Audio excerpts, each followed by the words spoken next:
حاج سلام علیک، گنج وفا یافتی. هیچ گنجی در عالم بالاتر از خود سلام نیست. یعنی عالم امن، عالم آسایش، عالم صلح و دوستی، عالم سلامتی، همه این معانی در سلام هست. یاد خدا در سلام هست.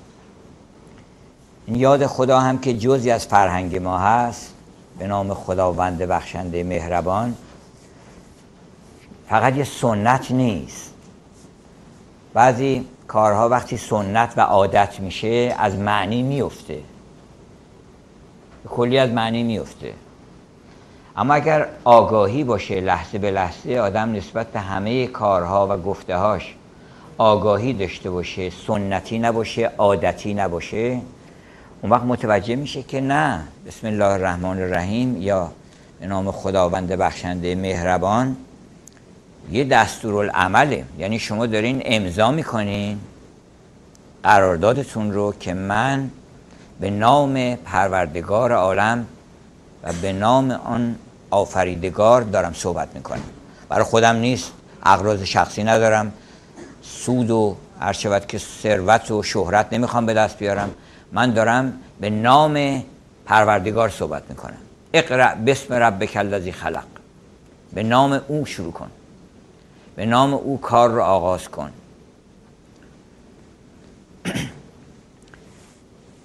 این کلید همه موفقیت هاست و درس اول همه اخلاق ها و دین ها و همه موعظه های عالم همین اینه که شما کارتون رو هر چه که هست، اگر صحبت، اگر عشرت، اگر معاشرت، اگر نوشتن کتاب، همه اینها رو با خودتون تعهد میکنید شما که من به نام خودم نیست، من برای خودم نمیخوام کسب شهرت بکنم، دارم مینویسم، به خاطر خداست. حتی کار، شما میرین صبح سر کار رو آدم برای خدا میکنه.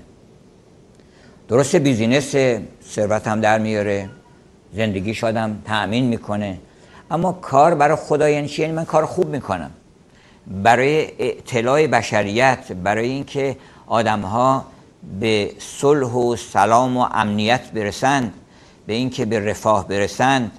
خدا را بر آن بنده بخشایش است که خلق از وجودش در آسایش است.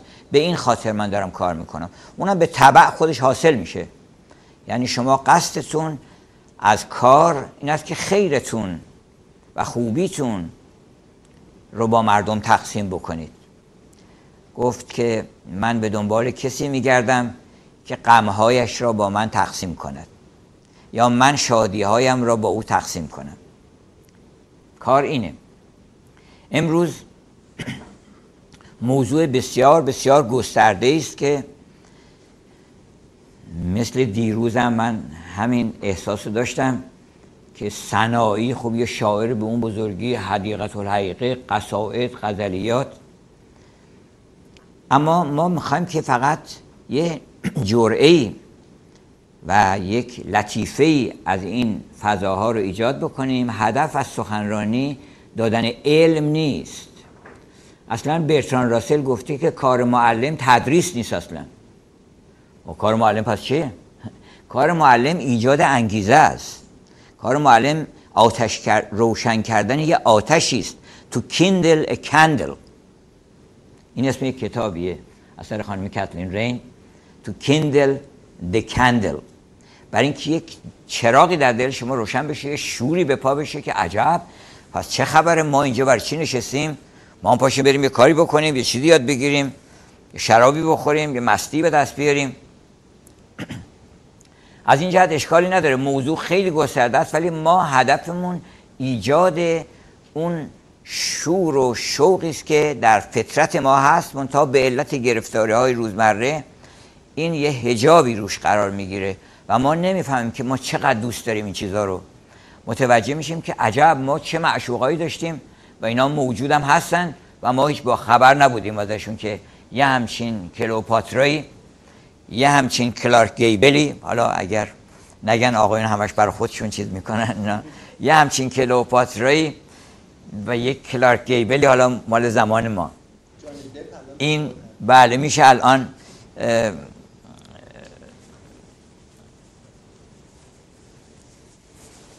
لئوناردو رو انتخاب کرد. بله.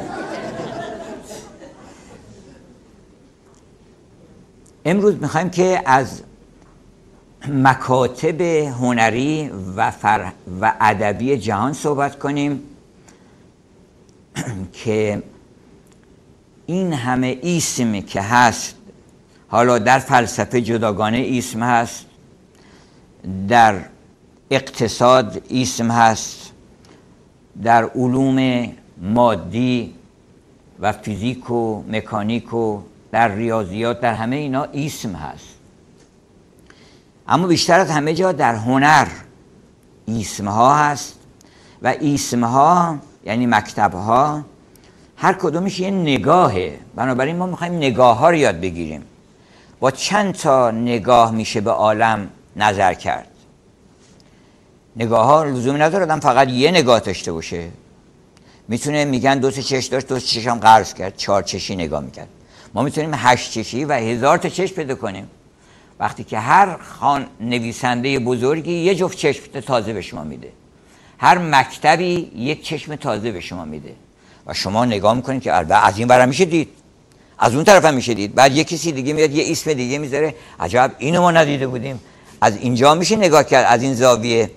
لزوم هم نداره که آدم فکر بکنه این یکی غلطه اون یکی درسته و بعد یکشو انتخاب بکنه. نه، هر کدوم از اینا یه جلوه‌ای دارن، یه چهره‌ای دارن و ما میتونیم ازشون برخوردار بشیم. مکتب جبر، اختیار، اونا هر کدومشون حرفایی دارن میزنن، ما هر دوشو قبول میکنیم. لزومی نداره که سایت چیز بگیریم بیایم یه طرف بیستیم و متعصب بشیم بگیم نه هر کی غیر از این میگه باطله. گفتن نصرالدین یه جایی نشسته بود، یه کسی آمد یه مطلبی گفت درسته. یه کسی دیگه آمد خلاف اون یه چیز دیگه گفت اینم درسته. سومی آمد یه چیز دیگه گفت، باز اونم گفت درسته. هر کی می آمد، یه کسی که از اول نشسته بود گفت این چه وضعیه که هر کی میاد تو چیز میکنی؟ این درست نیست که آدم حرفی که میزنن اینو تایید بکنه و تصدیق بکنه. گفت اینم درسته. افسوس هم درسته، اینم بد نیست، اینم نگاه خوبیه که آدم باید دقت بکنه. ما میتونیم نگاه‌های گوناگون داشته باشیم و به جای تعصبات گوناگونی که آدم‌ها دارن میتونن نگاه‌های گوناگون داشته باشن از زاویه‌های مختلف. تو ای برادر، تو ما به گرداب اندریم، آن که شنعت میزند بر ساحل است. اون میگه آقا چرا اینجوری میکنه؟ بابا تو آب این داره غرق میشه. مکن عیب درویش مفتون مست که غرق است از آن میزند پا و دست. تو رو ساحل نشستی فکر میکنی این چرا این کار میکنه؟ یکی را علم ظاهر بود حاصل، نشانی داد از خشکی ساحل. یکی اهل ظاهره، یکی اهل باطنه، یکی در عمق دریاست، یکی در زورقه، یکی از دور و قرب و بعد صحبت میکنه. سخنها چون به وفق منزل افتاد، در افهام خلائق مشکل افتاد. هر کسی از منزل خودش داره صحبت میکنه. اما انسانهای برگزیده و انسانهای پویا و داینامیک کسانی هستن که از همه زوایا میتونن به مسئله نگاه بکنن. مکاتب هنری به خصوص ما رو ادبیات و شاید یه مختصری نقاشی تکیه میکنیم و معماری، اینها کلا میشه به 2 دسته تقسیمشون کرد، کلاسیک و رمانتیک. حالا خیلی اسم هست ولی 2 تا دیدگاه کلی داره، بعد وقت دیدگاه فرعی هر کدوم از اینها هم آشکار میشه. کلاسیک وقتی میگن یعنی اون چی که یونانیان قدیم و روم باستان معیارهایی که اونها داشتن برای زیبایی، برای تفسیر طبیعت، برای زندگی، برای معماری، برای شعر، برای ادبیات، اون معیارها رو بهش میگن کلاسیک. رنسانس هم وقتی به وجود آمد در اروپا، رنسانس یعنی ریبرس، ریوایوال، یک حیات تازه‌ای بود از همون معیارهای روم و یونان باستان. میگن که یک زیبایی بود که اسمش یونان بود، a grace یا the grace that was Greece. واقعا گریس یک گریس داره. گریس بالاتر از زیبایی، یه زیبایی شکوهمند و متعالی است که علاوه بر زیبایی به انسان یک حال حماسه و حیرت هم دست میده. گریس، graceful lady فرق میکنه با beautiful lady. هر gracefully beautiful هم هست، اما هر beautifully graceful نیست. و میگن the glory that was Rome، یک گلوری هم بوده، شکوه و جلالی بوده که روم بوده اسمش. اونم توی این مکتب کلاسیک هست، یعنی ترکیبی از اون گریس به اضافه اون گلوری که در روم بوده. و البته میگن the splendor that was Islam. splendor هم به معنی شکوه، زیبایی، ولی شکوهی که مقدار با نور و بینش و درخشش و اینها توأم. splendor از اسلام و فرهنگ اسلامی به splendor تعبیر میکنن. the splendor that was Islam و the wonder that was India. هند هم یک شگفتی به نام هندوستان هست. حالا بیشتر وقتی میگیم کلاسیسیزم یعنی مکتب یونان و روم باستان که در رنسانس، یعنی از قرن 15 و در قرن 15 و 16 و تا 17 این ادامه پیدا کرد. بعدم تا امروز هم آمده. بعد نئوکلاسیک پیدا شده، یعنی کلاسیک جدید، و باز امروز هم همچنان میبینیم یه نوع بازگشت به کلاسیسیزم که حتی پست مدرن هم میشه گفت یه مقداری، البته به اون کلاسیک برنگشته، ولی باز دو مرتبه نوعی بازگشته. پست مدرن هم حالا راجبش صحبت میکنیم، یه نوع بازگشت به یک ارزش هایی است که و یه نگاه هایی که فکر میکنن خوب بوده و اینا ما داریم اینا رو از دست دادیم، دو مرتبه میتونیم احیا بکنیم و چیزایی هم بهش اضافه بکنیم. اما محور اصلی کلاسیسیسم چیه؟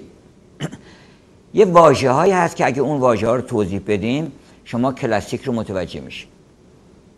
کلاسیک اولا یه اثری است، حالا در به خصوص ادبیات، که سوسیال اجتماعی فرد رو روش تکیه نمیکنه، روی خصوصیات ژنریک موجودات کار میکنه. یعنی آدمیزاد نوعی، نه آدمیزاد فردی و هر شخصی برای خودش، البته اونم مقامی داره، ولی کلاسیک نگاهش نگاه عمومی به کل بشره، سوشله.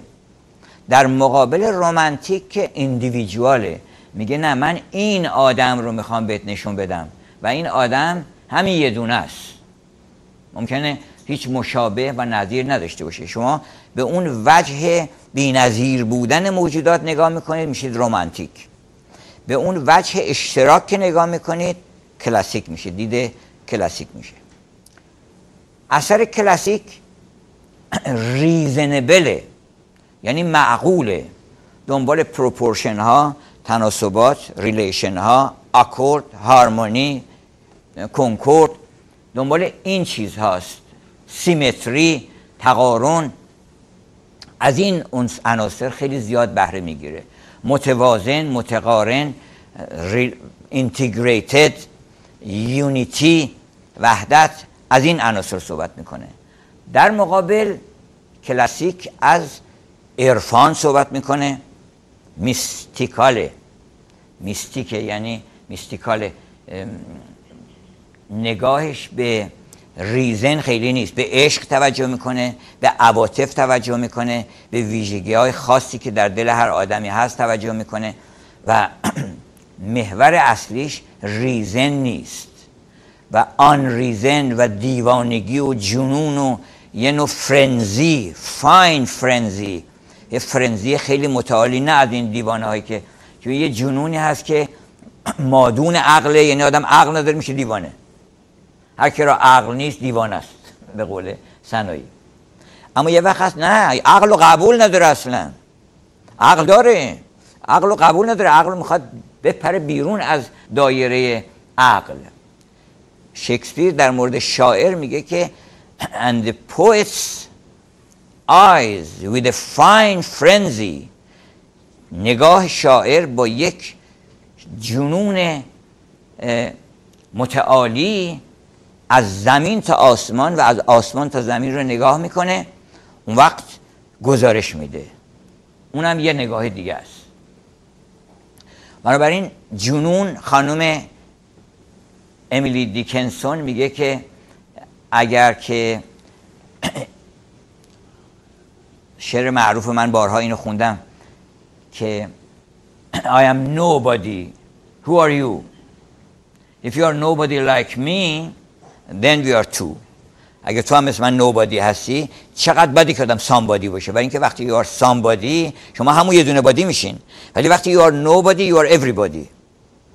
و میگه که اینو به کسی نگی یه وقت، این که I am nobody، چون ابو سعید گفته بود که گفتن که هر کسی وارد میشه، مثلا میگن سلطان ابن خاقان ابن خاقان وارد میشود مثلا اینا، گفت شما که وارد میشی ما چی بگیم؟ گفت بگین هیچ کس ابن هیچ کس، هیچ کس ابن هیچ کس. من کسی در ناکسی دریافتم. من فهمیدم اگه میخوام کسی بشم، ناکسی مبدأ کسی بودنه.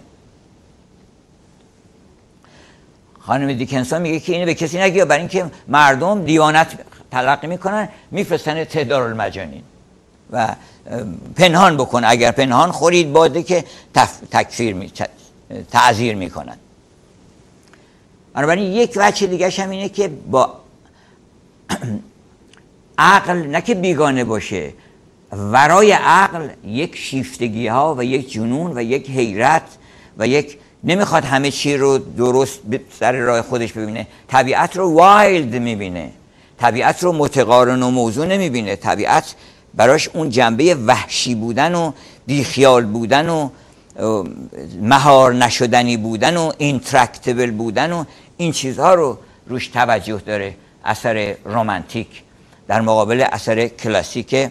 ما حالا شاعرامون بعداً متوجه میشیم که البته هیچ شاعری نیست که بگن 100% این کلاسیکه یا بگن 100% رمانتیکه. شاعرای بزرگ معمولاً بیرون بودن از این تقسیم بندی، ولی شما وقتی خصوصیات کلاسیک و رمانتیک رو دیدین، بعد میگین این گرایشش بیشتر رمانتیکه. مثلا شکسپیر رمانتیکه بیشتر، ولی مثلا ساموئل جانسون و مثلا الکساندر پوپ و اینها کلاسیک هست تلقی میشن، یعنی بیشتر گرایشی به اون خصوصیاتی دارن که در کلاسیسیسم هست.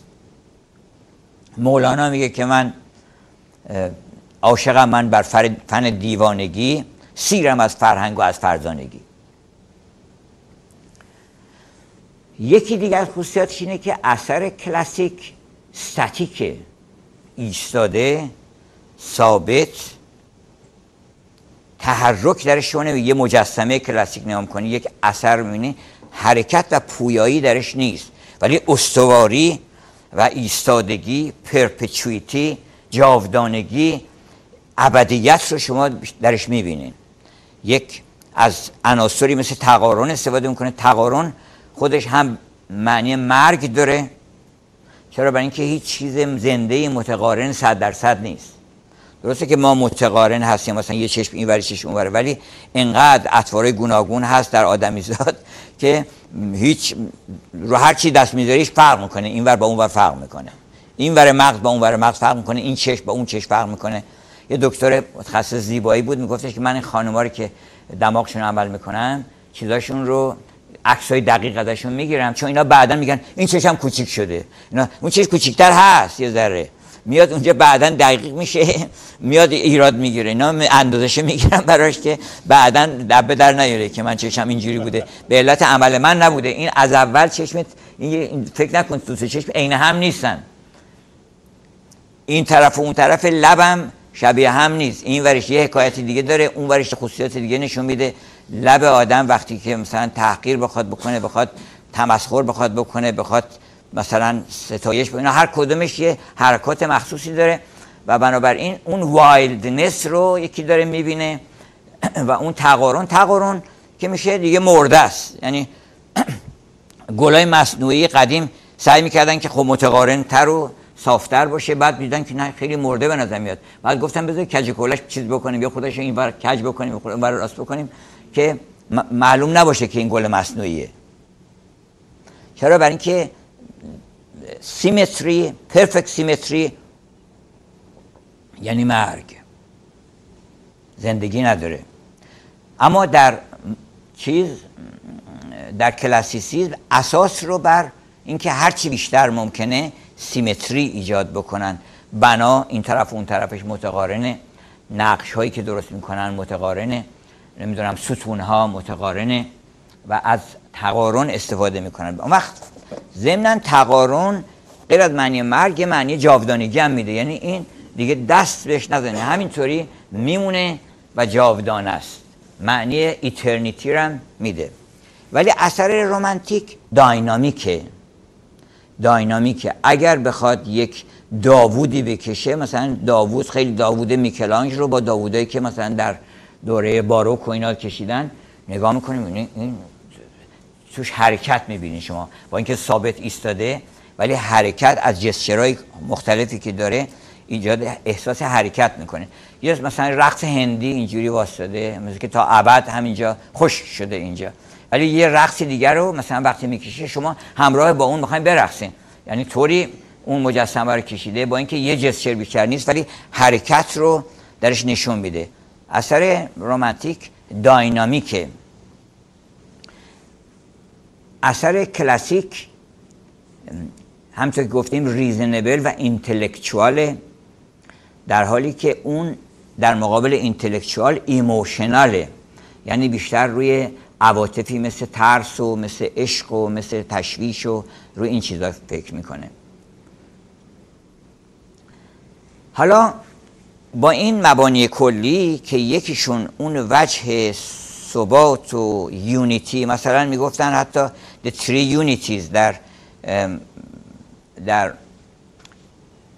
نمایشنامه های یونانی میگفتن که 3 تا یونیتی باید حفظ بشه. یکی یونیتی آف تیم، یه تم باید باشه که اون الان هم باز اعتقاد دارن منقدین که یه اثر هنری باید یه دونه تم داشته باشه، ولی نه، باید میگن لزومی نداره یه دونه تم داشته باشه.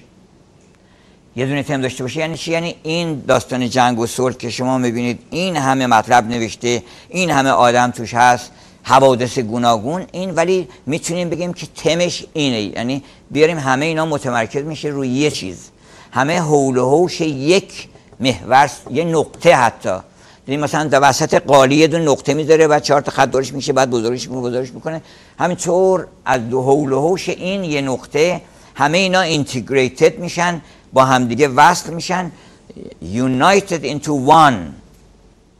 مرکب چون شود مانند یک چیز، این مرکبه ولی میگن یک، نمیگن مرکب.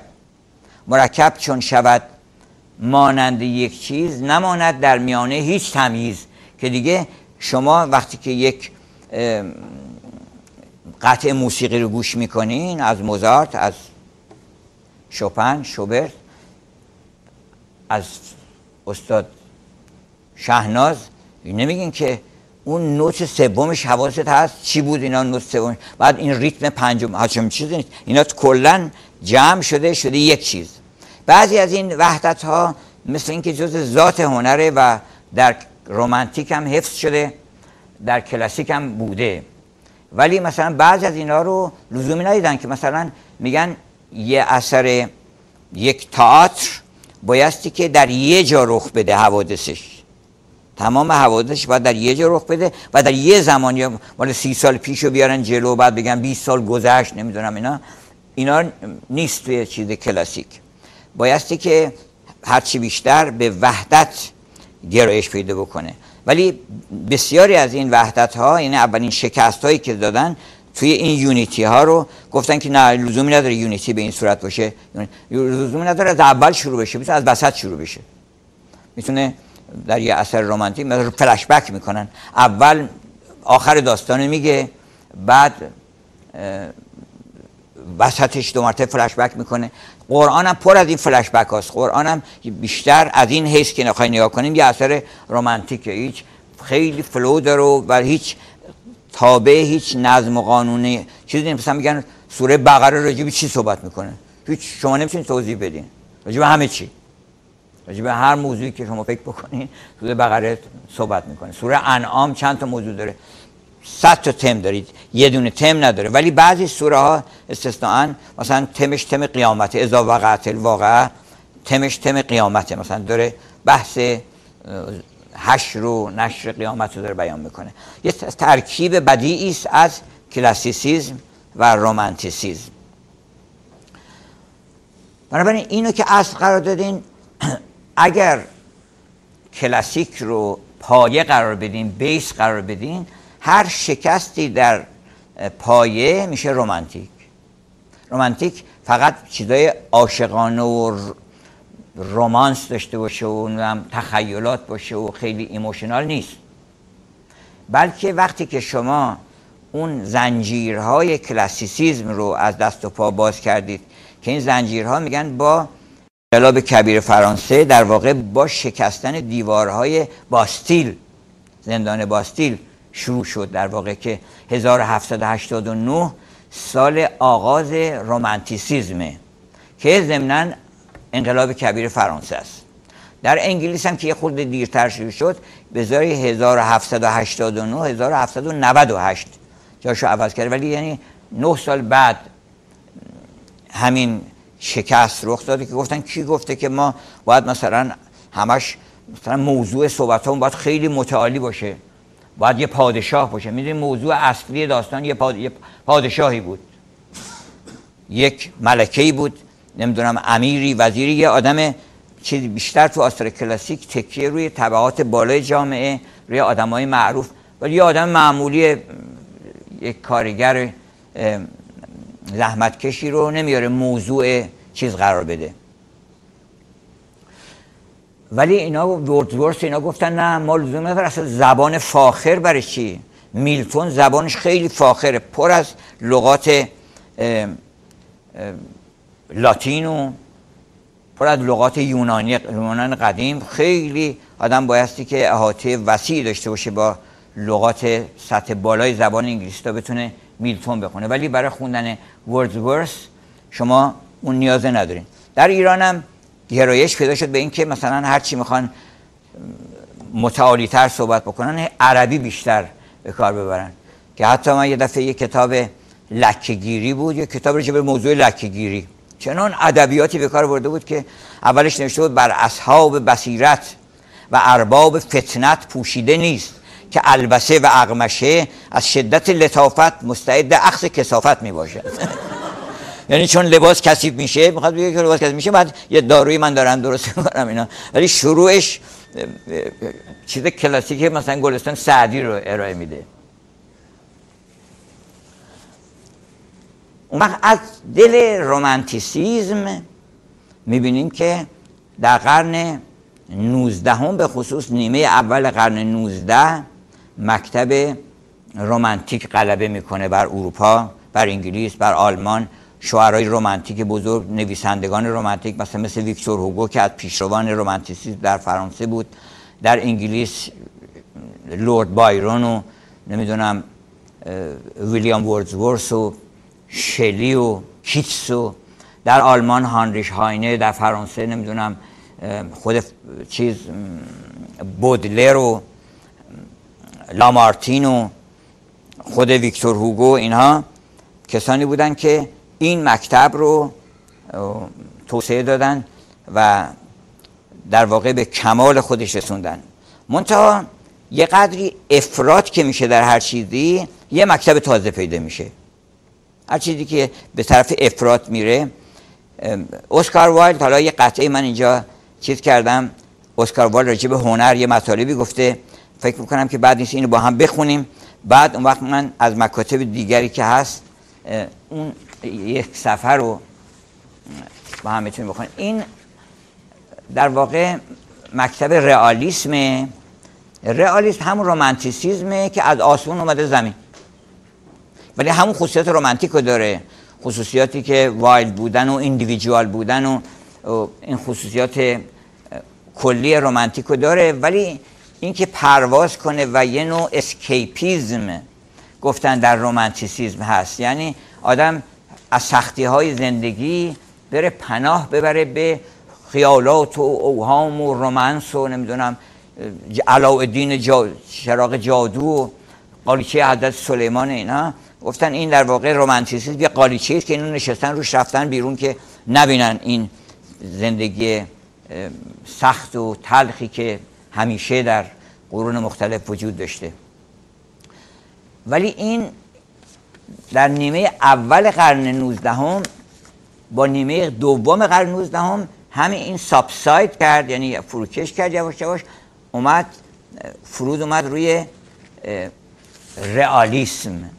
رئالیسم گفتش که من چیزم نقاشم، یا اگر عکاسی هم در اومده بود عکاسم، من جامعه رو اون که هست نشون میدم، من جهت ندارم. کلاسیسیسم جهت داره همیشه، یعنی میخواد که شما رو متعالی‌تر از اون که هستید، بشر برجسته و شکوهمند و انسان متعالی رو میخواد معرفی بکنه و ضمناً شما رو هم دعوت بکنه به یک هدفی، به یک آرمانی که مثلا حتی خود تولستوی که نویسنده رمانتیک محسوب میشه، ولی گفته که مهمترین خصوصیت هنرمند اولش این است که یک آرمان بزرگ داشته باشه، یه حرف خیلی مهمی داشته باشه برای گفتن.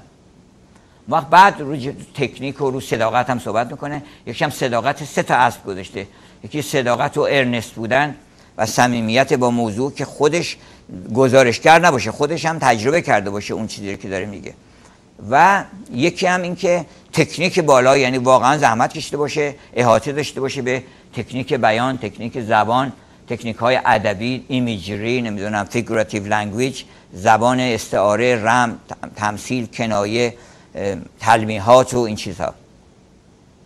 ولی در اثر رئالیسم میگه نه، ما اصلا همچین کاری نمی کنیم، ما داریم بالزاکه داره اتاقو نشون میده، قابلمه اونجا گذاشته، این چیز میگه که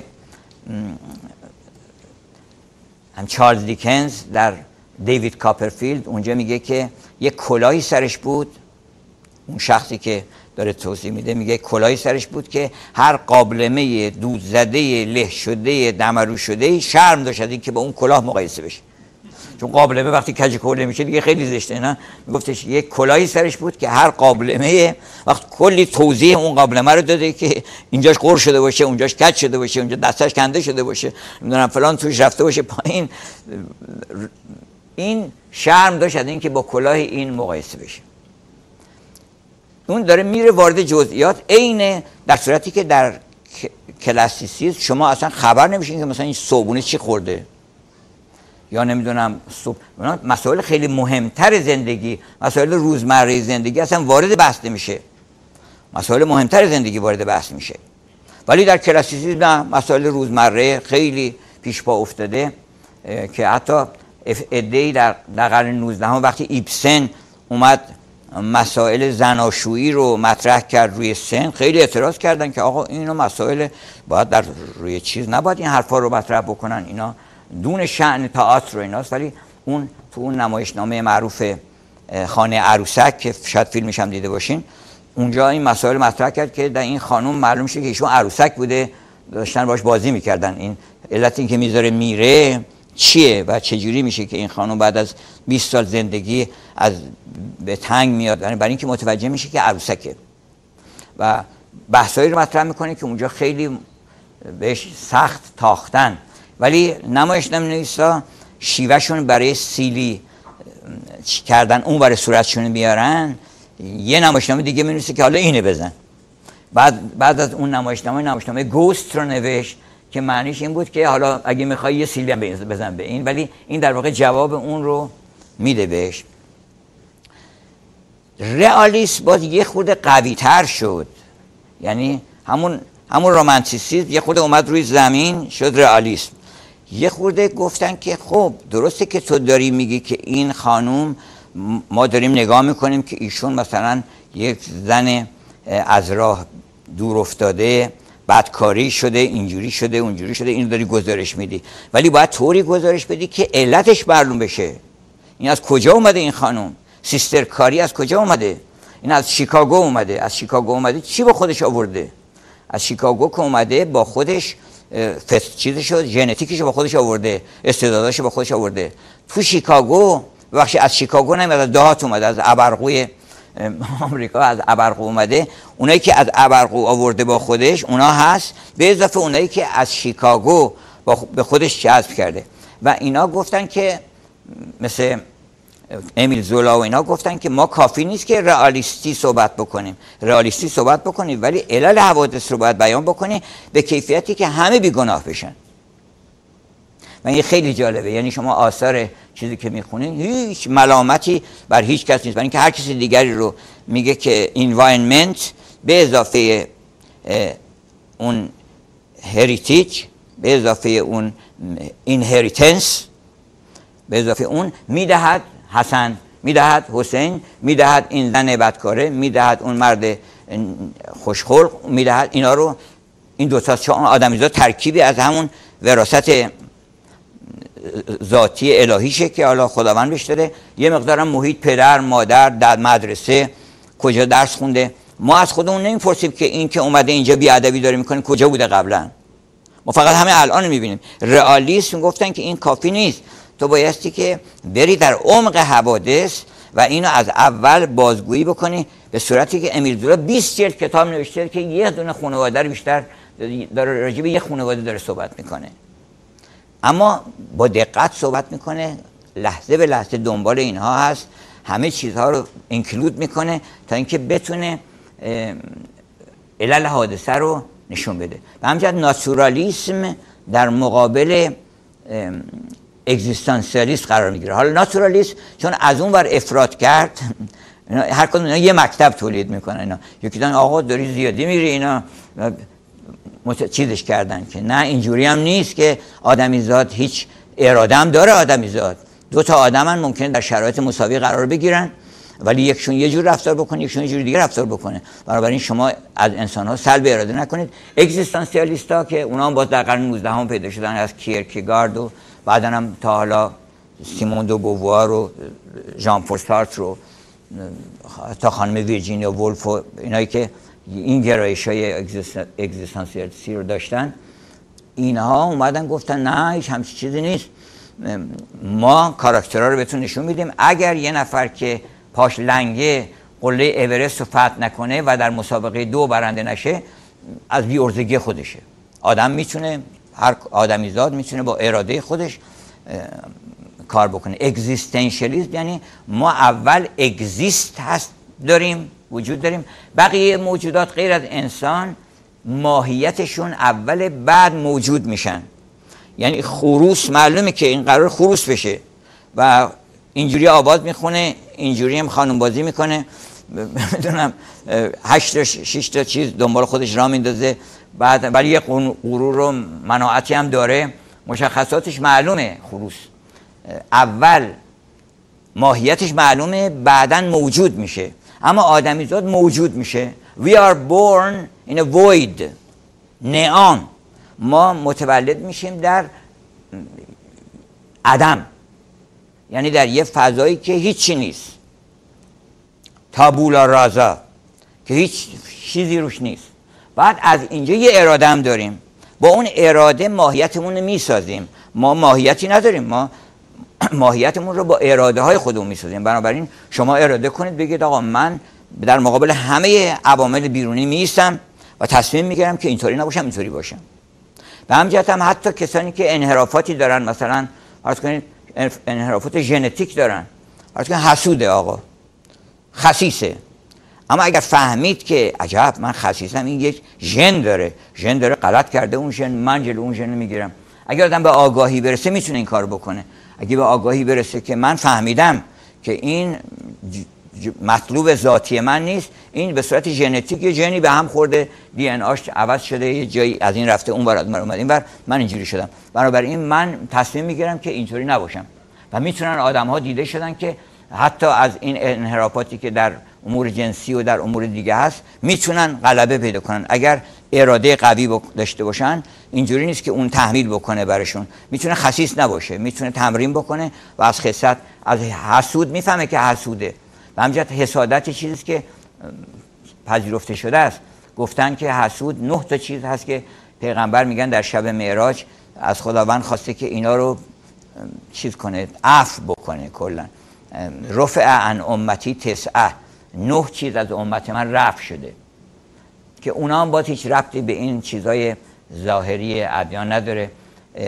الخطا، اشتباه کردم آقا، اشتباه کردم. یا آقای رد میشد اشتباها پاشو گذاشت رو پای خانومه، بعد متوجه شد و برگشت اومد عذرخواهی کرد و مرد خیلی خوش تیپی هم بود. خانومه گفت اشکال نداره اینا، ضمن شما چقدر شبیه شوهر پنجم من هستین. آقای خیلی تعجب کرد شما چند تا دفعه ازدواج کردین؟ گفت من 4 دفعه ازدواج کردم. شما چقدر شبیه شوهر پنجم من هستین. خودشو آفر داد در واقع.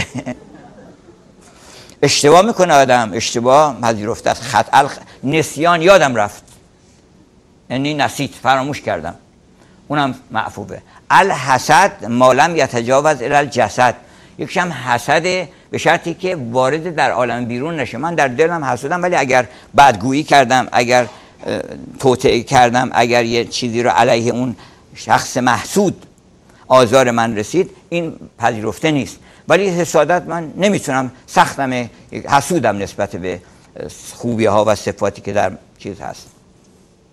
به همجهت اینا گفتن که نه، اینجوری نیست که تمام چیزها وابسته به ژنتیک ما به اضافه محیط آدم میفهمه، میگه آها من چون پیش این آدم بودم، پیش اون آدم، بعد دوباره بررسی میکنه میگه این حرف از این یاد گرفتم، این پس ضرورتی نداره من اونطوری باشم.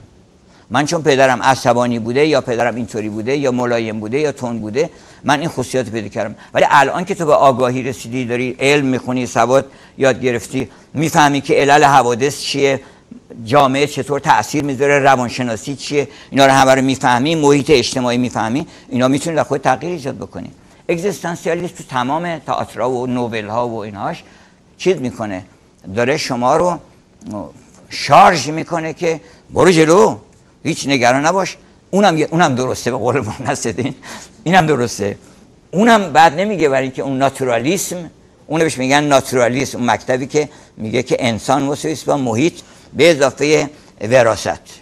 و تو بیا من نشونت میدم اینجا، ببین که این از اینجا اومده، این کاری کرده، اون کاری کرده. اینا ولی در این حال اکتفا نمیکنن. لزوم هم نداره که شما یا ناتورالیست بشین یا اگزیستانسیالیست بشین. میگه نه، اونم یه نگاهه، من اونم به موقعش به کار میبرم، اینم ضمناً میفهمم که این عصبانی نمیشم.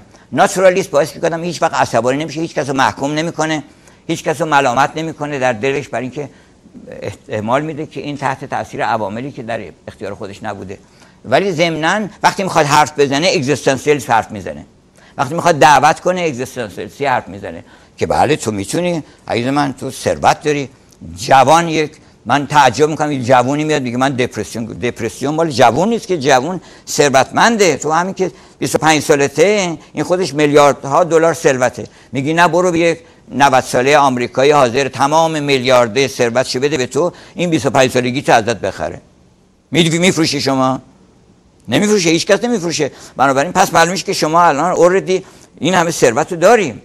جوون از ثروتش باید باخبر بکنه و تو میتونی، امکانات، فرصت داری، غیر از فرصت داری، میتونی طراحی بکنی، میتونی برای آیندت برنامه بریزی، میتونی 1000 نقشه بچینی، خودتو اصلاح بکنی، میتونی اونچنانی که دوست داری باشی، میتونی اون کسی که دوست داری پیداش بکنی. زمان در اختیارته، فرصت داری. گفتن که من ماتفات، بدترین چیزی که در مرگ رخ میده اینه که فرصت فوت میشه دیگه. شما دیگه فرصت نداری که کاری بکنی.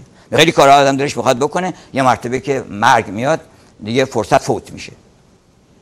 من آشمات، میگن یه روزی پیغمبر شنید در بازار اوکاز که یه آدمی واسطه داره مردم رو نصیحت میکنه که یا ایها الناس من مات من آشمات، هر کس زندگی کرد مرد، و من مات فات، و هر کس که مرد فرصت رو از دست داد، و کل ما هو سوف یأتی فهو آت، هر چیزی هم که قراره بیاد این اوردی اومده. یعنی شما هر چیزی که قراره بیاد، مثلا ساعت 10 صبح فردا، این الان اومده. شما هر فکر میخواید در برش بکنی، مرگ واقعی است که اگر 50 سال دیگه هم قرار رخ بده، 60 سال دیگه هم رخ بده، بالاخره رخ میده. گفتن نصرالدین عمامش رو کسی چنگ زد، عمامه تازه خریده بود، اینا قاب زد و از یک طرفی فرار کرد. مولا رفت طرف قبرستون، گفتم بابا از این ور فرار کرده اینا، تو چه از این ور میری؟ گفت بالاخره میاریش اینجا، من اینجا وامیستم تا بیاد. بنابراین این مکاتب هر کدومش به یه دلیلی تولید میشه، متوجه میشن که این یه خورده مشکلات اجتماعی ایجاد میکنه اگه مردم همه رو پسیو میشن همه، که پس خب پس ما هیچ کاری نمیتونیم بکنیم. اینا چرا میتونیم؟ میگن مثلا تئوری توطئه خوب نیست که ما هم بگیم همه کارا رو توطئه شده، اما کاری دیگه نمیتونیم بکنیم. ما باید یه امکان فعالیت برای خودمون هم بذاریم و این رو تو مکتب اگزیستانسیالیسم، تو آثار اگزیستانسیالیستی شما میتونید تجربه بکنید. بعد همینطور امپرسیونیستا پیدا شدن، گفتن که ما نمیخوایم که اون چه که عیناً در خارج در گذر زمان رخ میده اینا رو گزارش بدیم. من میخوام بگم الان که من این خورشید رو دیدم چه احساسی به من دست داد. اولین بار این در نقاشی پیدا شد با کار اون نقاش معروف که لوسولی لوان خورشید که طلوع میکنه، نقاش معروف امپرسیونیسم، حالا اسمش الان از ذهنم رفت. این گفتش که من میخوام الان این لحظه رو، شکار لحظه هاست امپرسیونیسم، که این لحظه در من چه تأثیری کرده. ممکنه در اون یه تأثیری دیگه کرده باشه. اگه ما هممون بخوایم، نه عکاسی که نمیخوایم بکنیم، که من دارم بهت میگم که این گل آفتابگردون منو کجا برده، من چی دیدم اینجا، من اینو دارم میکشم. یک نقاشی وان گوگ کشیده که خورشید 7-8 تا خورشید تو آسمون گذاشته، سرگشته، از این ور میدوه به اون ور، از اون ور میره اون ور. اینو دیده اون در اون لحظه‌ای که اون خورشید تابان و ملتهب رو دیده، یک چنین چیزی در خاطرش خطور کرده و یه همچین صحنه‌ای رو دیده، اونو مجسم کرده. بنابراین تو ادبیات هم امپرسیونیست‌ها گفتن که نه، ما میخوایم ببینیم که در این حرف تو این آدم چه اثری گذاشته.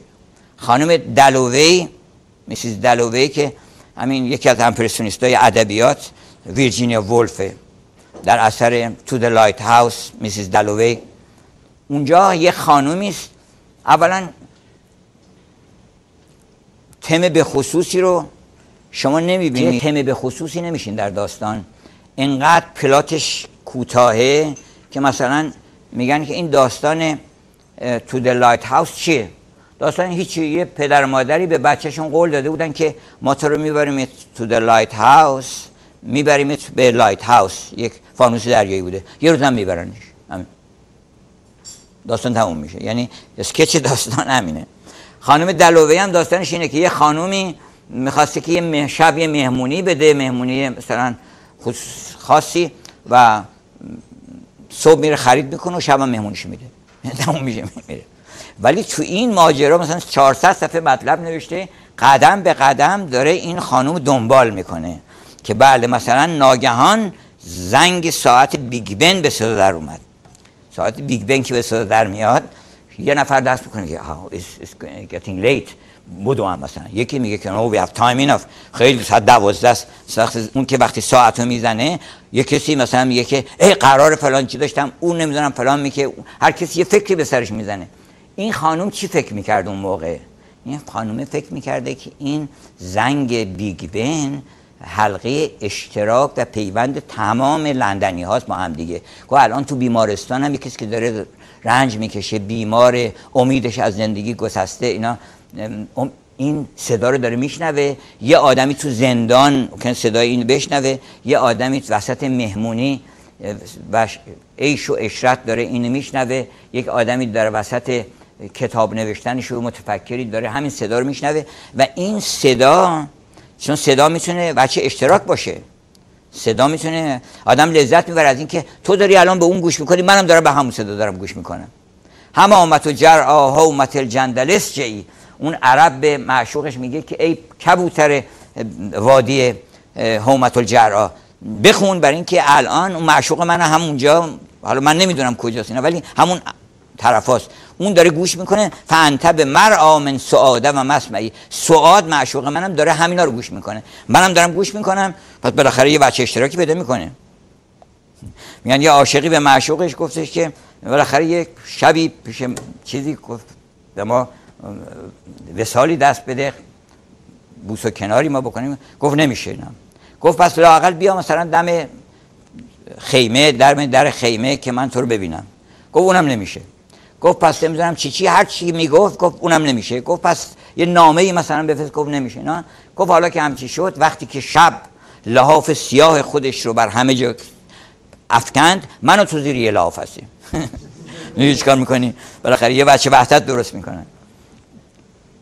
اینها امپرسیونیستا در واقع احساس خودشون رو از اون لحظه های گوناگون، مثلا تو همون تو د لایت هاوس بچه از مادرش میپرسه که مامان فردا میریم تو د لایت هاوس، میریم به اون دیدن فانوس دریایی؟ مامانش میگه آره جونم فردا حتما میریم. اینا بعد میره تو ذهن بچه که بچه از این آره جونم و این میریم چه احساسی کرده، چه باغ‌هایی شکفته شده، چه امیدهایی، چه رویاهایی در دلش بیدار شده که آره میریم فانوس دریایی، فردا صبح لباسامون رو میپوشیم. هزار چیز تو ذهنش میاد اون بچه و اینا رو نشون میده. بعد پدره که اون طرف نشسته بوده میگه که البته اگر بارون نیاد. این البته اگر بارون نیاد یه فرکانسی توی خانمه داره که میفهمه که شوهرش با این نفر قرار داره یا یه جای دیگه میخواد بره و نمیخواد که اینو برده ببره. بچه تمام یک کسی مثل این که یک چیزی منفجر میشه، تمام این رؤیا و این خوبی ها و اینا با این شکی که این ایجاد میکنه تو ذهن اون بچه مدتی توضیح میده که این چگونه تمام اینها رو متشنج میکنه و تمام اینها رو و بعد به ما نشون میده که یک دونه کلمه حرف چه حوادثی ممکنه تولید بکنه. شما مراقب باشین زان که تاریک است و هر ممکنه تولید بکنه. شما مراقب باشین زان که تاریک است و هر سو پنبه‌زار، در میان پنبه چون باشد شرار. تو نمیفهمی که اینجا پنبه‌زار تاریک هم هست و این یه چیزی شراری میندازی، یه کسی آتیش میگیره. تو ما نمیفهمیم این حرفی که داریم میزنیم ای زبان تو بس زیانی مرا، چون توی گویا چه گویم من تو را. امپرسیونیستا بنابراین امپرسیون یعنی اون احساس خودشون رو در اون لحظه از اون واقعه، از اون صحنه دارن بیان میکنن. اکسپرسیونیستا گفتن آقا این عالم همش تظاهرات، مردم سعی میکنن که ظاهرشون حفظ بکنن، خوبی رو، انسانیت و جوانمردی و هر کسی نگاه میکنید از فرشته بالاتره. چرا؟ برای اینکه همشون هر کی میگه آره من سعی میکنم که واقعا در همه زندگیم سعی کردم که این کارو نکنم، اون کارو بکنم، من دروغ نگم. آدمایی که خب بعضی آدما صادقن البته میگن نه ما خیلی اشتباه کردیم، ولی عموما آدما میل دارن که بچه خوبشون رو، بچه بهترشون رو نشون بدن. خب درست هم هست که آدم باید بچه بهترش رو عرضه بکنه، ولی یه انگلیسی گفته بود که من نمیدونم در ذهن آدمای بد چه میگذره، ولی اون چیزی که در ذهن آدمای خوب میگذره وحشتناکه. برای اینکه شما تازه خوبیاش نگاه میکنید میبینید خوبیاش انقدر آسیب دیده است و انقدر آفت زده است، هزار اشکال داره. همون خوبیایی که تو ذهنش اومده که من میخوام این کار خوبو بکنم، 50 تا کار نامربوط توش وصل شده. اولش اینه که فهمیده که میخواد کار خوب بکنه. تو چه کار خوبی بکنی؟ تو باید خدا رو شکر بکنی که یه کاری میخوای بکنی، از حالا داره پوزش برای خودش میده که آره من این کار خوب میخوام بکنم. باید تو از حالا سپاسگزار باشی، متواضع باشی که الحمدلله خدا کنه که این کار رو بدن من انجام بدم، نه اینکه چیز بکنه که ولی الحمدلله ما توفیق پیدا کردیم و این خودش بدترین چیزه. تو گفتش که من نمیدونم تو ذهن آدمای خوب چه میگذره، بد چه میگذره، ولی اون چیز ذهن آدمای خوب میگذره وحشتناکه. اکسپرسیونیستا گفتن که ما میخوایم این the glorious core و plausible core یعنی این قشر بخشید کراست، این plausible crust، این قشر که خیلی ظاهر فریبه، این میخوایم بشکنیم توش نشون بدیم که راتنه. میخوایم نشون بدیم که این جامعه ویکتوریان که انقدر مثلا دم از انسانیت و مورالیتی و نمیدونم فلان میزنه، اینو اسکار وایلد داره با شیوه های خودش، البته اون خیلی وارد چیزای اکسپرسیونیستی نشده، ولی اکسپرسیونیستا گفتن ما قشر رو، این پوسته رو میشکنیم و همچنین فرم ها رو میشکنن، نقاشی ها رو میشکنه، محیط رو خورد میکنه. این یه سر ما یه چیزی دور صورت ما یه دایره داره دورش، این دایره رو خوردش میکنه، میره تو دایره. مثلا زندان میخواد بکشه، زندان یک چیز بسته نیست، زندان تیکه تیکه میکنه، باز میکنه، هزار گوشه‌شو از زاویه‌های مختلف نشون میده، جامعه رو خورد میکنه، کلمات رو خورد میکنه، حتی توی نقطه گذاری و اینا تغییرات ایجاد میکنه توی مکتب چیزای اکسپرسیونیستی، حالا چه در نقاشی چه در ادبیات، که میخواد نشون بده که ببین باطن چه خبره، ببین چه میگذره در روزگار و این آدم ها چی کار دارن با هم دیگه میکنن و چه فکرها و اندیشه هایی داره در سرشون یکی یکی داره میاد. حالا با اجازهتون این هر چیزای اسکار وایلد رو بخونیم، بعد 5 تا نگاه هم هست که اون 5 تا نگاه رو من اول بگم، بعد این قطعه رو بخونیم و اون قطعه دیگر رو، که 5 approaches to literary and artistic criticism. یعنی وقتی شما میخواین نقد بکنین یه اثری رو، یه کتابی رو خونین، بر چه پایه‌ای میخواین نقد بکنین؟ 5 تا پایه هست که اونم 5 تا نگاهه. 5 attitudes هست. یکیش اتیتود مورالیستیه که بیشتر گرایش دارن وقتی یه اثری رو چیز میکنن میگن نه آقا این اصلا حرفای ضد اخلاقی زده. خیلی کتاب ها رو به عنوان این که اینا ضد اخلاقن محکوم کردن، اسکار وایلد رو زندان انداختن. کار خیلی آدم ها رو، کتاب این هولوک الیس رو گفتن که تو اینا حرفایی که زدی خلاف اخلاقه و مناسب با چیز نیست، مورالیتی نیست.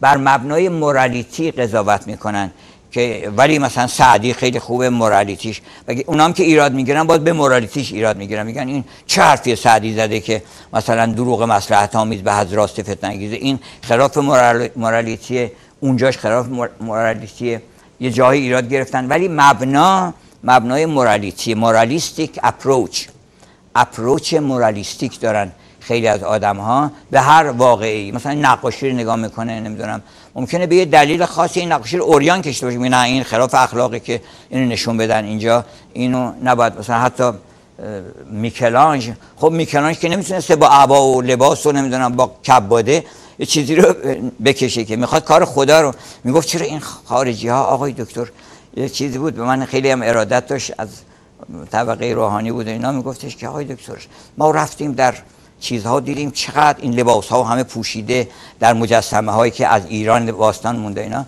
ولی این اروپایی ها همه اوریان، همه بی حفاظ، همه چیزن، این چرا اینجوری؟ اینا گفتم برای اینکه اونا میخواستن کار خدا رو بکشن، نمیخوان کار بنده خدا رو بکشن.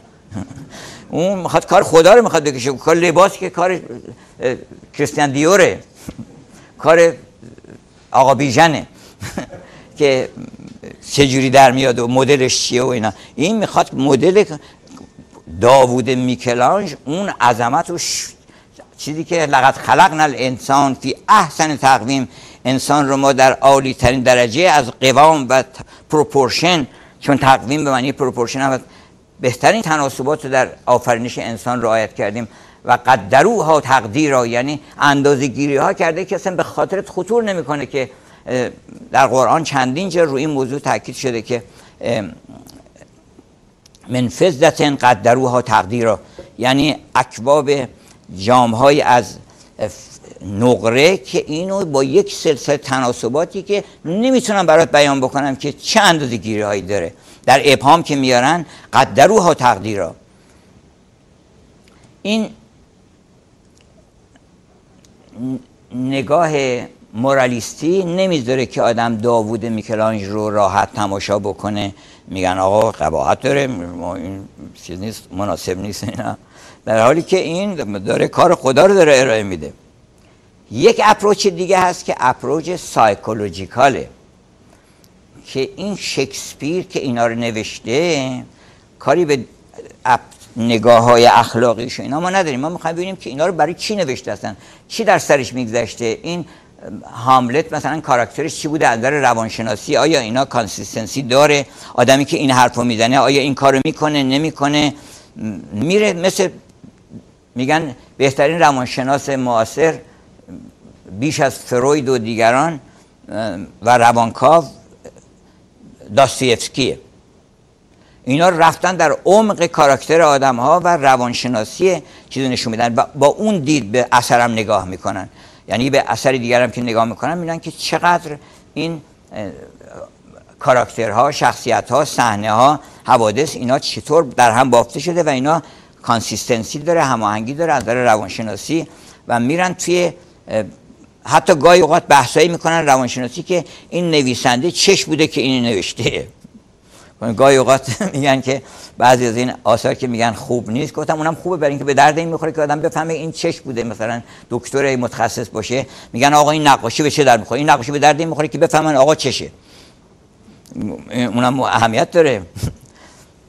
گاهی بیماری های خود اون شخص رو نشون میده. گاهی این آثاری که در ادبیات هست از نظر روانشناسی با اپروچ روانشناسی که شما نگاه میکنین خیلی چیزها میفهمین، هم از خود اون داستان، هم از اینکه نویسنده اون داستان در چه مرحله بوده، چیز در ذهنش چه میگذشته.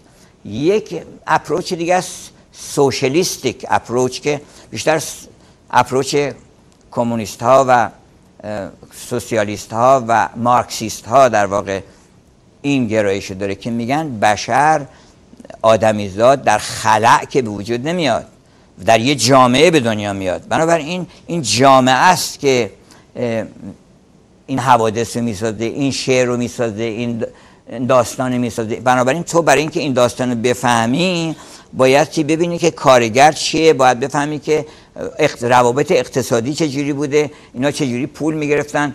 اون سیستمی که مثلا پادشاه پول پخش میکرده اون مال یک سیستم دیگه است، این مال یک سیستم دیگه است. این داستان محصول یک نوع اقتصاد دیگری در جامعه است که به این تبدیل به این میشه. این داره بورژوازی رو مثلا تقویت میکنه. خاصی بوده که روابط ظالمانه اقتصادی بوده، ولی اگر روابط عادلانه اقتصادی برقرار بشه یه هنرهای دیگری به وجود میاد. اینم یه اپروچه، اونم به قول نصیری اینم درسته اینم عیبی نداره.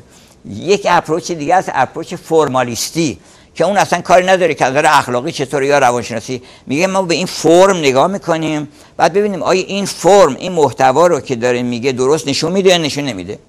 اگه نشون نمیده هر چی باشه، خوب باشه یا بد باشه، اصلا برای ما اهمیتی نداره. ما به فرم توجه داریم و معنا، یعنی رابطه بین فرم، رابطه سمانتیک بین فرم و معنا که حالا الان این قطعه که میخونیم خود اسکار وایلد جز این دسته است. اونه همونه هستن که میگن art for the sake of art، l'art pour l'art، science pour science، علم به خاطر علم، هنر به خاطر هنر. یعنی شما دنبال یه چیز دیگری ورای این نگردین که این مثلا چه پندی داره میده، چه هنر این زیباییه و اگه شما بتونید زیبایی خلق کنین دیگه معفوف هستین، یعنی کارتون کردین. من زیبایی خلق کردم، دیگه نمیتونن ایرادی بگیرن که شما چه کار کردید، من زیبایی خلق کردم. یه اپروچ دیگه هم هست که آخرین اپروچه که و میشه گفت گسترده ترین و شاید شامل اکثر این موارد دیگه هم میشه، آرکیتیپال اپروچ که چیز آرکیتایپ که بیشتر یونگ روی اینا اثر گذاشته. آرکیتیپال اپروچ اینه که شما نگاه میکنید ببینید این داستان سرا آرکیتایپ های کلی بشری که در تمام ادبیات جهان و هنر جهان به صورتی ظاهر شده اینا چطور اینجا متجلی شده و اون فریم ورک داستانها رو در بیاره و بتونه اینا رو به هم دیگه تطبیق بده. و همجهت یونگ یکی از کسانی بوده که تقریبا همه آثار خوب ادبیات جهان رو خونده بوده ورد فور ورد که ببینه که این داستان میگه آها این همون داستان رستم و سهرابه، اینجا به این صورت در اومده، این داستان اونه، این داستان اونه و این آرکیتایپ نشون میده که بشر کلا این گرایش داره. فروید پیدا میشه میگه که بله آدم هر بچه‌ای به مادرش عشق می‌ورزه و مادر اولین معشوقه و احتمالاً ممکنه که پدر اولین بوی فرند دختر خودش باشه و این یک گرایشی هست. اون وقت اینو در خوابها، در ادبیات، نمایشنامه مثلا سوفوکلس اودیپوس شهریار اون داره همین داستان رو در واقع داره تفسیر میکنه که این عشق یونگ میگه البته اینو، ببخشید فروید، ولی اریک فرام میگه نه این اون آرکیتایپ نیست، یه آرکیتایپ دیگه داره. اریک فرام خودش از کسانی است که آرکیتیپال اپروچ داره، یعنی آرکیتایپ ها رو نگاه میکنه که این آرکیتایپ حاکمیت پدر بر فرزنده، مثلا این آرکیتایپ قیام فرزند علیه پدر، یعنی هر فرزندی در یه جایی اسیان میکنه و این اگه تو اون داستان پدرشو کشته، اودیپوس پدرشو کشته، به خاطر اینه که این داره این آرکیتایپ کلی رو بیان میکنه. بنابراین اون مسئول اولیه و آرکیتایپ های کلی نظام کلی آفرینش رو که آرکیتایپ بوده، چجوری بوده، هایرارکی بوده، اینا رو داره نشون میده. بنابراین این 5 تا نگاه هم به این که ما بخوایم یه اثری رو چیز کنیم، اینا هم هر 5 تاش خوبه. یعنی شما میتونید هم اونا رو مطالعه کنید، هم از دیدگاه فرمالیستی بگین نه این فرم اینی میخواسته بگه ولی این نگفته، این خوب در نیومده، این اون معنی رو ارائه نمیکنه، این خیلی خوب تونسته این فرم رو در کمال زیبایی همون مطلبی که میخواسته بگه، حالا هر چی از ما قبول داریم یا نداریم اصلا کاری به اون نداره. خب من فکر کنم ما زمانمون رو از دست دادیم دیگه، نمیدونم چقدر فرصت داریم. فرصت داریم، پس اینو اول بخونیم، بعدم من یک قطعه نوشتم که برای یک چند تا از هنرها رو شامل میشه. اینو سریعا من فقط میخونم، زیاد توضیح نمیدم. هنرمند خالق چیزهای زیباست. البته ممکنه بگن گفت شیره رو خورد و گفت شیرین است، این اون نیست، یه معنی دیگه داره. یا گفتش که از کرامات شیخ ما این است، شیره رو گفت و گفت شیرین است. این جزء بدیهیات نیست. این میخواد بگه که هنرمند اصلا فکر دیگه دربارش نکنین، هنرمند خالق چیزهای زیباست. این رو در نظر بگیرین شما. این خالق معلم نیست، واعظ نیست، نمیدونم مفتی نیست، اینا نیست. هنرمند خالق چیزهای زیباست. این دیدگاه فرمالیستیه؟ بله این دیدگاه فرمالیستیه که ایستتیزم بهش میگن. استتیک که به معنی زیبایی شناسیه، استتیک و استتیزم ISM میذاره. استتیزم یعنی همین شیوه اسکار وایلد و یارانش که در این 20 ربع آخر قرن 19 اینا رشد کردند و خیلی هم مورد آزار قرار گرفتن، مورد ملامت قرار گرفتن و خیلی سخت بود برایشون که بتونن حرف خودشون به کرسی بشونن، ولی برخلاف حرفشون زدن. عیان کردن هنر و نهان کردن هنرمند هدف هنر است. این هم حرف خیلی مهمیه، برای اینکه بیشتر هنرمندا میخوان خودشون نشون بدن. ما میخوایم هنر رو نشون بدیم. منقد کسی است که تأثیرات خود را از چیزهای زیبا در صورت یا ماده نوین ترجمه میکند. در واقع منقد داره حرف خودش میزنه. فکر نکنید که منقد راجع به این اثر صحبت نمیکنه، داره تأثیرات خودش رو از اون اثر داره به یه زبانی بیان میکنه. آنها که در چیزهای زیبا، این حرف خیلی جالبه، آنها که در چیزهای زیبا معانی زشت میابند فاسدند، بدون آنکه جذابیتی داشته باشن. چون بعضی فسادها هست که جذابیتی بالاخره داره، بعضی فسادها هست که بالاخره ممکنه اجازه‌ای داشته باشه ولی این جذابیتی هم نداره. یه فسادی است که جذابیت هم نداره و این عین نقصان است. آنها که در چیزهای زیبا معانی زیبا میابند امیدی برایشان هست. تازه اینا یه امیدی برایشان هست، در چیزهای زیبا معانی زیبا میابند. پس برگزیدگان کی هستن؟ برگزیدگان کسانی هستن که اما نخبگان کسانی هستن که چیزهای زیبا نزد ایشان جز زیبایی معنی مطلق معنی دیگری نداره. یه وقت شما زیبایی رو میبینی نه زیبا رو. اگر زیبایی رو داری میبینی در چیزهای زیبا، زیبا رو نمیبینی، زیبایی رو میبینی، یعنی اینو مجردش میکنی. مطلق زیبایی intellectual beauty، یعنی جوهر زیبایی رو میبینی، اونا آدمای نخبه هستن. چیزی به نام کتاب اخلاقی وجود ندارد که بگن آقا این کتاب اخلاق. کتاب ها یا خوب نوشته شدن یا بد.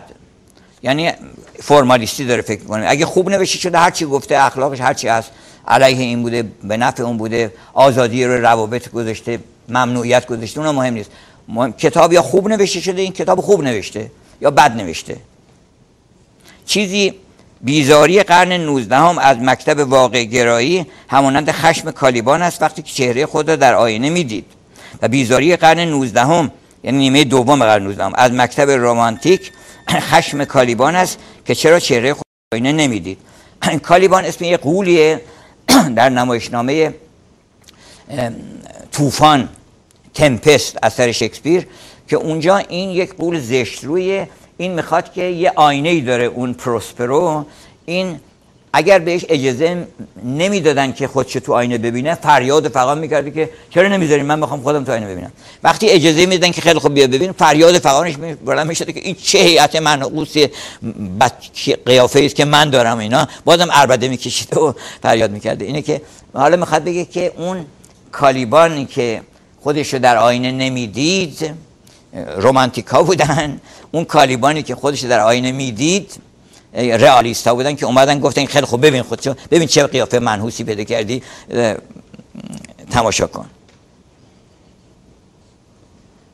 اما کمال اخلاق در هنر این است که هنرمند بتواند از یک وسیله ناقص استفاده کامل کند. هیچ هنرمندی در سودای اثبات چیزی نیست، چون به علمم ارتباطی نداره که چون من میخوام اینو ثابت کنم، هیچی نمیخواد ثابت کنه.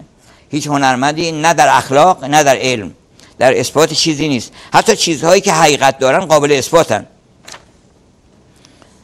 این یه لطیفه‌ای توش هست که حالا احتیاج توضیح داره. هیچ هنرمندی ملاحظات اخلاقی ندارد. ملاحظات اخلاقی در هنرمند خطای نابخشودنی سبک اوست. هنرمند را منهیات درونی نیست که بگن اینهیبیشن نداره که این کار نباید بکنی، راجع به این موضوع به خصوص اصلا نباید صحبت کنی، نه راجع به همین موضوع من میخوام صحبت بکنم. هنرمند دارای منهیات درونی نیست. هنرمند میتواند همه چیز را بیان کند. زبان و اندیشه افزار کار هنرمند است. خیر و شر مواد کار هنرمند است، نه اینکه خیر بدون شر و شر بدون. مواد اولیه‌اش رنگ آبی، اون قرمز، اینا میذاره بغل هم، هیچ براش اهم، مثل رنگ آبی و قرمز میمونه، مثل سیاه و سفید میمونه. از دیدگاه صورت نقطه کمال همه موسیقی ها، همه هنرها موسیقی است، که اونم به خاطر اینکه به فرم مطلق نزدیک میشه. هیچ هنری به اندازه موسیقی روی فرم تکیه نداره. استراکچر و فرم و ریتم و تناسباتی که در موسیقی هست ریاضیات، در واقع میگن it is mathematics of the heart. همونطور که ریاضیات رو میگن it is music of the mind. وقتی ذهن آدم ریاضیات رو میفهمه it's the music of the mind. یک کسی که دیوانه شده بود دربارش نوشته بودن که discord fell on the music of his mind. یوفمیزم که میگن یعنی حسن تعبیر آدم داشته باشه، نگم فلان دیوانه شده. گفته بود که discord fell on the music of his mind، یعنی ناهماهنگی بر موسیقی ذهنش غلبه کرد. از دیدگاه صورت نقطه کمال هنرها موسیقی است و از دیدگاه احساس اوج قله هنر تئاتر است. هیچ هنری مثل تئاتر نمیتونه دل آدم رو زیر زبر بکنه و هیچ مثل موسیقی نمیتونه فرم خلق بکنه و انسان رو، البته موسیقی هم در نهایت در اون فرم کار خودش میکنه، ولی تئاتر نقطه اوج هنرها در ایجاد احساسه. همه هنرها را سطحی و عمقی است. کسانی که از سطح به عمق میروند به میل خیش خطر میجوین، یعنی چیزش با خودته، بلای سرت میارن. اگر کسی نباید برید اون زیر ببینید چه خبره.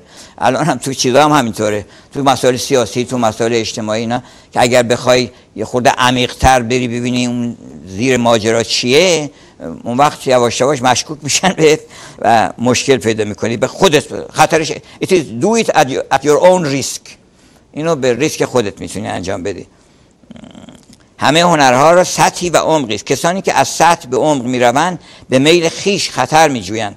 کسانی که رمزها و رازها را در عمق هنر میخوانند نیز خود را به مخاطره میافکنند. هنر آینه زندگی نیست، آینه تماشاگر است. یعنی شما تو هنر خودت رو میبینی، نه اینکه آینه زندگی باشه. تنوع عقاید نسبت به اثر هنری نشان قرابت، پیچیدگی و پرمایگی اثر است. وقتی منتقدان با هم اختلاف دارن، هنرمند با خویشتن هماهنگ است. میگن اثر هنری اون است که اختلاف نظر باشه. و یک کسی اینو خونده بود، یه هنرمند نقاشی گذاشته بود، نمایشگاه نقاشی، و اومد از یه نفر پرسید که مردم چی میگفتن راجع به آثار من.